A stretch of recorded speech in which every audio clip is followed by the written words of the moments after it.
जय श्री गुरुदेव दत्त. बालमित्रांनो, आज मी तुम्हाला दाखवणार आहे श्री क्षेत्र करंजी. श्री क्षेत्र करंजी हे दिंडोरी तालुक्यातील नाशिक वणी रस्त्यावर तर ओझरखेडपासून साधारण 2 किलोमीटर अंतरावर आणि आंबेवरखेडा या गावापासून ते 3 किलोमीटरवर आहे. हे आपल्या गुरुदेव दत्तांचं म्हणजे आपल्या दत्त महाराजांचं निसर्गरम्य सुंदर असं जन्मस्थान आहे. येथे जाण्याचा रस्ता देखील अरुंद आहे. त्रेतायुगात मार्गशीर्ष पौर्णिमेच्या दिवशी महर्षी अत्री आणि महापतिव्रता अनुसया यांच्या पुत्ररूपात भगवान दत्तात्रेयांनी अवतार धारण केला. कर्दम मुनी आणि देवभूती यांची कन्या म्हणजे अत्री मुनींची पत्नी अनुसया. तिचे हे माहेर म्हणजेच अर्थात दत्तप्रभूंचे आजोळ. असे म्हणतात, जगभरात ही एकमेव दत्तप्रभूंची पद्मासनस्थ मूर्ती आहे. ही पद्मासनस्थ मूर्ती बघायला लांबून लांबून खूप लोक येतात. तसेच येथे नवस देखील करतात. दत्तात्रेयांनी कर्दमाश्रमात खूप ज्ञानसाधना केली होती. या आश्रमाचा सर्व कारभार बघणारे शिवदयाळ स्वामींनी तपसाधना केल्यानंतर त्यांना ही दत्तात्रेयांची मूर्ती तेथील कुंडात मिळाली. शिवदयाळ स्वामींना गंगामातेला भेटायचे होते. त्यांनी तिन्ही दिशांना जायचे ठरवले, पण त्यांना काही जाताच आले नाही. तेव्हा त्यांची भक्ती बघून गंगामातेने ज्येष्ठ शुद्ध एकादशीला त्यांना दर्शन दिले व तेथे ती गंगा प्रकट झाली. येथे स्वामी शिवदयाळगिरी यांची जिवंत समाधी आहे. येथे शिवरात्रीला, दत्त जयंतीला खूप मोठी यात्रा भरते. तसेच दत्ताचे पारायण देखील केले जाते. येथे प्राचीन गंगामातेचे मंदिर आहे. शिवदयाळ स्वामींनंतर रामचंद्र महाराज यांनी तेथील सर्व जबाबदारी सांभाळली.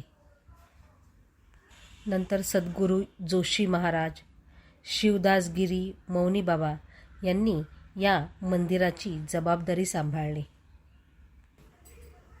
प्राचीन गंगामातेच्या मंदिराबरोबरच येथे विठ्ठल रुक्मिणी मंदिर, सप्तशृंगी माता मंदिर, गणेश मंदिर असे अनेक मंदिरे आहेत.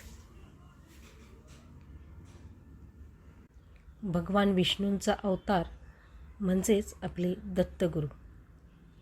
गुरुदेव दत्तांनी आपल्या पुढील काळात 16 अवतार धारण केले.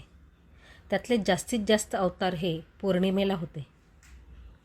योगीराज अवतार, अत्रिवरद अवतार, दत्तात्रेय अवतार, कालाग्नी शमन अवतार, योगीजन वल्लभ अवतार, लीला विश्वंभर अवतार, सिद्धराज अवतार, ज्ञानसागर अवतार, विश्वंभरावधूत अवतार, माया मुक्तावधूत अवतार, माया युक्तावधूत अवतार, आदिगुरु अवतार, शिवरूप अवतार, देवेश्वर अवतार, दिगंबर अवतार, कमललोचन अवतार असे त्यांनी 16 अवतार धारण केले होते. भगवान विष्णूने जेव्हा दत्तात्रेयाचे रूप धारण केले तेव्हा गायीने पृथ्वीचे रूप धारण केले होते व 4ही वेदांनी कुत्र्याचे रूप घेऊन दत्तात्रेयांच्या संरक्षणासाठी ते पृथ्वीवर आले होते. दत्तात्रेयांनी 24 गुरु केले होते. या सर्व गुरूंची शक्ती, त्यांचे ज्ञान त्यांना प्राप्त झाले होते. पृथ्वी, वायू, आकाश, पाणी, अग्नी, चंद्र, सूर्य, कपित, अजगर, समुद्र, पतंग, मधमाशी आणि मधुहा, गजेंद्र म्हणजेच हत्ती, भ्रमर, मृग, मत्स्य, पिंगळा, वेश्या, टिटवी, बालक, कंकण, सर्प, कोळी, भ्रमरकीट हे सर्व दत्तात्रेयांचे गुरु होते. अशा ह्या दत्तात्रेयांच्या नाशिकपासनं जवळ असलेल्या करंजी गावी तुम्ही नक्कीच भेट द्या व तेथील इतिहास जाणून घ्या.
हो हो. हे दत्तात्रेय महाराज जे आहेत त्यांचा आजोळे म्हणजे कर्दम ऋषी आणि अनुसूया ही कर्दम ऋषींची मुलगी आणि त्यांचं चिरंजीव दत्तात्रेय महाराज. त्याच्यामुळे या स्थानाला महत्त्व आहे. म्हणजे दत्तात्रेयाचं खरं ही सुरुवात इथून झालेली. आता आपण आहे गाणगापूर आहे किंवा गिरनार पर्वत आहे, पण त्यांचं खरं जन्मस्थान इथलं आहे. आणि मग इथून पुढे दत्तात्रेय महाराज मग गिरनार परत असं तिकडं याला असे जे फिरत राहिले, शिक्रापूर आहे किंवा आपला पिठापूर, असं त्यांचा तो प्रवास पुढचा सुरू झालेला आहे. आणि हे स्थान एकमेव आहे इथं. ही जे एक शिवदाय स्वामी जे आहेत त्यांनी जिवंत समाधी घेतलेली आहे. म्हणजे समाधी घेतल्यानंतरसुद्धा ते 1 महिना जिवंत होते.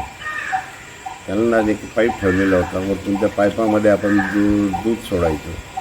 पण ज्या वेळेला ते दूध पाईप भरून आला आणि त्यावेळेला समजलं की आता यांनी त्यांचा देहत्याग केला. म्हणजे त्यावेळेला त्यांनी हे केलेलं. आणि दुसरं मग त्याच्यानंतर हे दुसरे महाराज आले, रामचंद्र महाराज आले, शिवदायानंतर ते आले. आणि ते शिवदाय स्वामी जे होते त्यावेळेला इथं सगळा जंगली एरिया होता. म्हणजे शिवाजी महाराजांच्या काळामध्ये जे असेल त्यावेळेला, तर त्यावेळेला शिवदाय स्वामींवर इथं चोरांनी अटॅक केला. त्यांच्याबरोबर चुकून जो आलेले एक पठाण म्हणलं त्यांचा भक्त, त्या ह्याच्यामध्ये तो मारला गेला इथे. शिवदास स्वामी इथे हे जे वडाचं झाड आहे, या वडाच्या झाडावर असायचे पूर्वी. त्यांचं वास्तव्य इथं असायचं. या झाडावर त्यांचं वास्तव्य होतं. अशी ही आख्यायिका आहे अशी. आणि बरेचसे इथे आहे. लोकांना बरंचसं मनोकामना जे मनोभावी केली तर हे होतं. फक्त इथे बाबा लोकांना म्हणजे कुठलेही बाकीचे हे नाही, गंडा दोरा हे अजिबात कुठलाच प्रकार नाही. या तुम्ही इथे देवाचे काय मागणे मागा, त्यांच्या ह्याच्याप्रमाणे करा. त्याची इच्छा बऱ्याच लोकांच्या पूर्ण होतात इथे. म्हणजे ज्यांनी आता भक्तिभाव ठेवलेला आहे त्यांच्या मनोकामना पूर्ण होतात.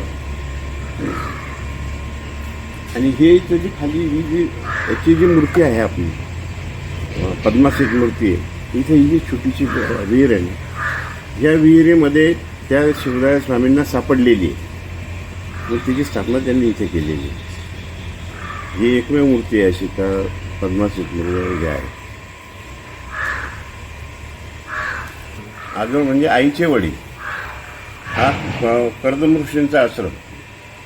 जसं अगस्त्य ऋषी होते इथं आपल्या इथं, तसं हे कर्दम ऋषींचा आश्रम इथला होता.